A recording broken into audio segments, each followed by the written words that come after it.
All right, our pregame show continues here on the ACBL Broadcast Network. Now time for the front office report. And here we are, the start of another playoff series, the second one here in 2013. The Gulls hoping to get the course to one more playoff series. But first, the Gulls have to get past the Mystic Schooners, a pretty tough opponent who's had a really good season. This time of the year, everybody's tough, Nick. So I think it's raining, isn't it? Yeah, a couple drops of rain in here on this blue sky. How is that even possible? No, it's they're going to be tough. It's playoff time. It's division championship. You know, this time of the year, anybody beats anybody.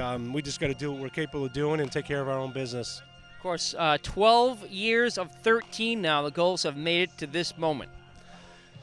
Yeah, Jesus never gets tired, I'll tell you that. It's nice to be here, Nick. I don't take anything for granted. You know, I think only one year that I can remember that we got knocked out in the first round, and that was in 2010 at Laconia.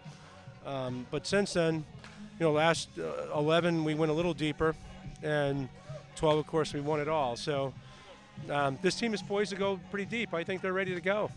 So the Newport Gulls coming into tonight's game looking to have maybe one piece back pretty soon. Ty Morrissey, he's off the crutches and looking a little better. Any idea when he might be available to pinch hit or even start a game? Ty Moore, good to see him going. You know, I really have so much respect for that young man. You know, he very easily could have packed it in and went home. Went to a national championship at UCLA, then come here and get hurt right here at the end.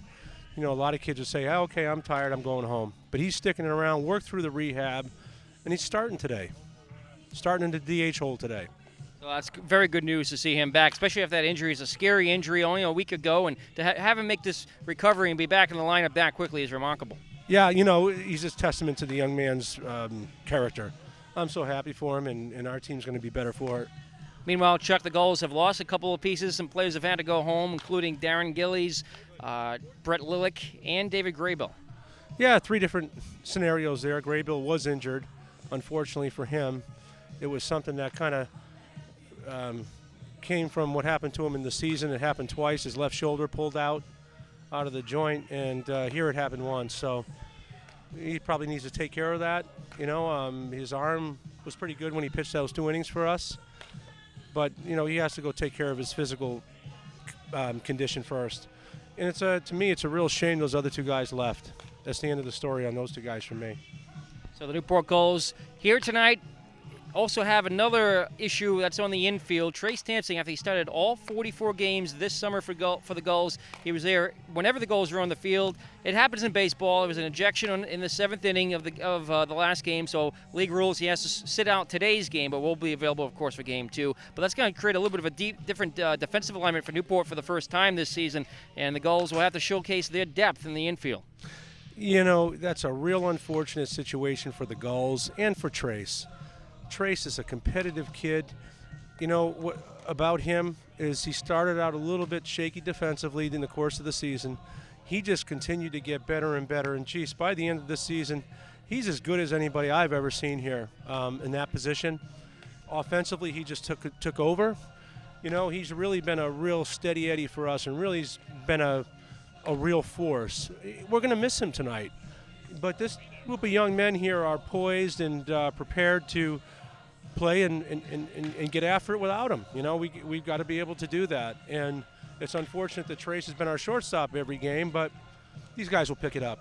The Gulls only allowed 4 runs in the 2-game series with the Mainers. Chuck, starting pitching, again, outstanding. Brett Graves took a no-hitter into the 7th inning. Then Sean Hartnett put goose eggs up in the scoreboard versus the Mainers in Game 2. Yeah, that's right. You know, and in Graves'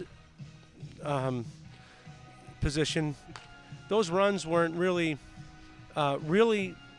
well earned, so to speak. You know, the fact of the matter is, when he came out, Eric Stone went in and gave up those runs. However, even in Stoney's case, there was a couple ground balls that were just cheaply hit to the second baseman that just kind of hurt us. You know, it's one of those things. But listen, those guys are pitching great. We just need a good, outstanding performance again tonight by McCoy. And then our bullpen has been pretty steady, and if we need to get that deep, then that's what we need to do. I'll tell you, another guy who's really impressed me is Kyle McGrath.